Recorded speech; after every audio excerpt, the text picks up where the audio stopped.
Gatinho tá preocupado. É que ele ouviu dizer que o governo federal quer aumentar o IOF. E ele lembra que já pagou esse imposto em empréstimos e quando entrou no cheque especial. Mas aí que vem o pulo do gato. O aumento proposto pelo governo não mexe no bolso do gatinho trabalhador. A ideia é corrigir distorções e, de quebra, ainda arrecadar mais cobrando de quem tem muito, os gatos super ricos, que moram em mansões. Você já parou pra pensar que com uma canetada do Diário Oficial pode determinar quem sobra e quem rala pra colocar comida na mesa?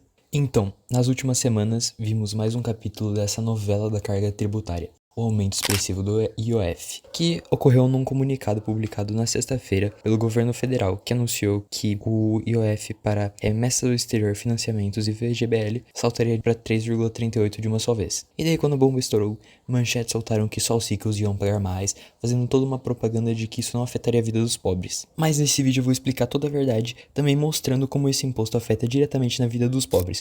Mas primeiro de tudo, para você entender tudo isso, você tem que saber o que é o IOF e como ele funciona.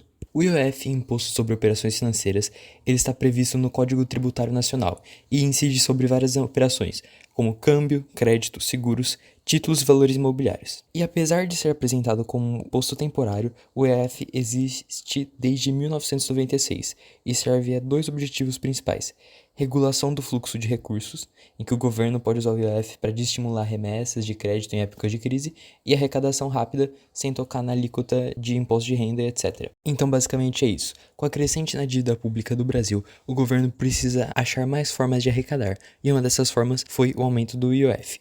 E a justificativa foi pegar quem manda dinheiro para o exterior, seja para o turismo, estudos ou investimentos. Mas o fato é que o IOF incide automaticamente em compras internacionais com cartão de crédito, transferências para fintechs como Wise, Nomad e aplicações em renda fixa. Boa parte dos LCIs, LCAs e CDBs tem IOF. Isso mesmo para quem está buscando só montar uma reserva de emergência. Então, ou seja, não adianta chamar o IOF de imposto do rico, porque o IOF encarece todo tipo de operação. Agora que você já entendeu o básico do impacto desse imposto na sua vida, você deve estar pensando: mas eu não faço essas operações do dia a dia, então isso não vai me afetar. Errado, porque agora a gente tem um efeito encadeado no preço de produtos de matérias-primas. E por que isso acontece? Porque o Brasil ele é altamente dependente de insumos importados para alimentar a indústria, desde o agronegócio até o varejo. E daí quando o IOF sobe, esses custos adicionais se propagam rapidamente por toda a cadeia produtiva e são repassados ao consumidor final em cada etapa. Ou seja, com o aumento desse imposto, os grandes empresários vão repassar esse valor para quem? Exatamente, para o consumidor final. E o que não cai muito com a narrativa do governo, que diz ser um imposto somente para os mais ricos. Então, para exemplificar aqui, eu só vou trazer alguns exemplos reais em que o Brasil é dependente de insumos importados. Por exemplo, o agronegócio, que 85% dos fertilizantes usados por aqui vem do exterior, principalmente da Índia e da China. Então, com esse simples exemplo, você já consegue perceber que o encarecimento dessa compra dos insumos do agronegócio já dificulta a vida do pobre, porque esse valor elevado vai sendo repassado em toda a cadeia de produção e, adivinha quem só vai para pagar? Exatamente, o consumidor final. E além disso, o Brasil importa petróleo, importa grãos como trigo, milho e soja, que são usados para complementar a produção interna, e várias outras coisas. Ou seja, basicamente, tudo que tem a ver com alimentos e esses produtos básicos usados na indústria, o Brasil importa boa parte deles.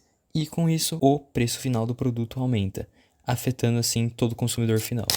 Agora que você já percebeu que essa tática do governo prejudica a população em geral, a gente vai falar sobre a falácia da taxação dos super ricos, que basicamente no discurso oficial dizem que quem manda em dólar tem cobertura milionária e por isso precisa pagar mais.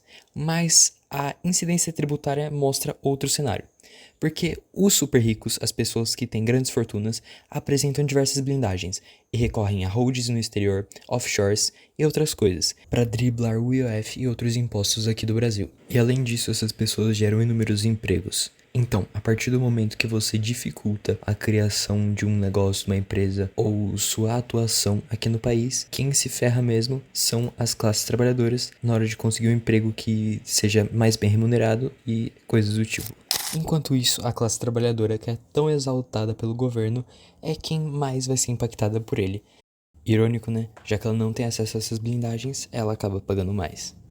Então, basicamente, em resumo, essa ideologia de que o rico paga mais vira piada quando vemos que o trabalhador sem blindagem é quem leva pior, porque o Estado não consegue tributar quem tem os meios de fugir dos impostos.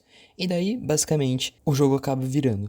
que uma vez que o trabalhador, que era para ser exaltado com benefícios, de acordo com a campanha do governo, a gente vê que acaba levando a pior, porque os preços dos alimentos vão subindo. Assim, e vai por mim, os grandes empresários, eles não vão perder dinheiro, e todo o custo que eles vão ter a mais vai ser repassado em toda a cadeia de produção, e quem vai se ferrar mesmo é o trabalhador final. Entendido tudo isso, agora vamos para a última parte, a política por trás dessa medida. No dia 22 de maio de 2025, numa sexta-feira à tarde, o governo publicou o decreto que apareceu no Diário Oficial como um ato surpresa, que decretava o aumento do IOF de câmbio e de outras operações. Por que o governo resolveu fazer isso numa sexta-feira? Simples, para reduzir o tempo de reação do Congresso e da imprensa e para que o tema esfriasse um pouco durante o final de semana até chegar segunda-feira. O negócio é que a narrativa oficial tentou convencer a opinião pública que só o rico sentiria isso no bolso.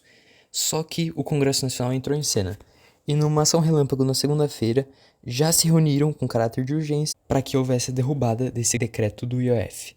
Então, foi basicamente unanimidade, o decreto surpresa ele foi anulado em menos de uma semana.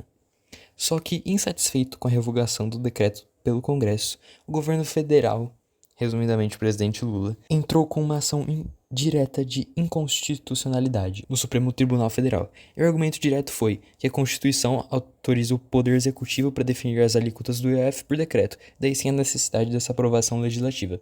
O problema é que esse movimento abriu um novo capítulo de tensão. Mas o que surpreendeu foi que o ministro do STF, o ministro Alexandre de Moraes, que é frequentemente associado a decisões alinhadas ao Planalto, ele votou contra o governo. Isso foi mais uma das coisas que contribuiu para manchar a imagem do governo atual, que já se mostra meio bem fragilizada, e basicamente isso se torna um tiro no pé do próprio governo atual, que com o ano de eleição se aproximando e com a dívida pública cada vez maior, isso já é um indício de que o governo atual provavelmente não conseguirá se manter no poder. Por isso, o aumento do IOF não foi um golpe no rico, e sim foi um tapa na cara de quem já vive no aperto. Cada centavo a mais de imposto hoje significa menos alimento na mesa, menos crédito e menos oportunidades para o trabalhador e para o pequeno empresário. Então não adianta fingir que taxar o super rico com imposto indireto vai aliviar a pressão sobre a população de baixa renda. Se esse vídeo abriu seus olhos, compartilhe ele com quem não acredita mais nas mentiras da grande mídia. Então é isso, até breve no próximo vídeo.